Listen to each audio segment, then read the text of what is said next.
Good day. Could you please introduce yourself? Good day, ma'am and sir. My name is Jessica Country from the Philippines. I'm 30 years old. I have a 12 years old son, and my mother will take care of him when I leave the Philippines.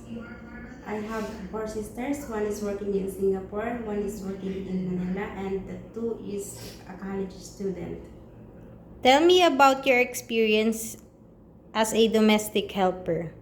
I have 4 years experience in Singapore. I work as a housekeeper, domestic helper. I mostly do cooking, washing, ironing clothes, housekeeping, sometimes gardening, car washing, and look after the kids.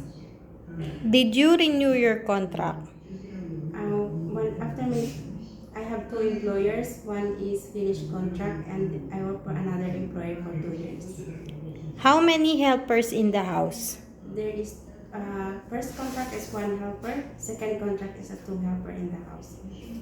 What will you do in the house start from the morning? First thing in the morning, I prepare myself for working. I open the door, prepare breakfast for mom and sir, and prepare things for the kids to go to school. And morning. Why do you want to work in Hong Kong? I want to work in Hong Kong because it's a nice country and it offers a higher salary for Filipinos. And also I want to explore the country to explore their tradition, cultures, and new environment. How can you manage your homesick?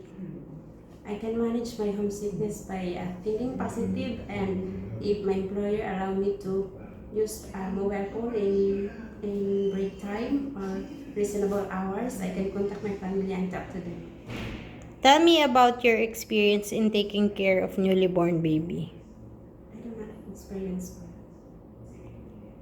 Do you have experience of taking care of elderly? I have experience of taking care elderly, but she is able to walk, and later on she become a wheelchair elderly. Can you promise not to break your 2 years contract, and how could you manage it?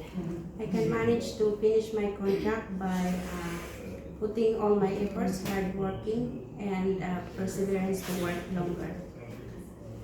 Can you sing a song like a nursery rhyme? Yes, ma'am. Twinkle, twinkle, little star, how I wonder what you are. Tell me about your cooking experience. I can cook Chinese foods and Filipino and some Western foods. Tell me, what time do you sleep at night and what do you do before sleeping? I manage to finish my work as fast as I can, and as well as don't forget anything, and then I sleep around 9 p.m. Give me any message for your future employer.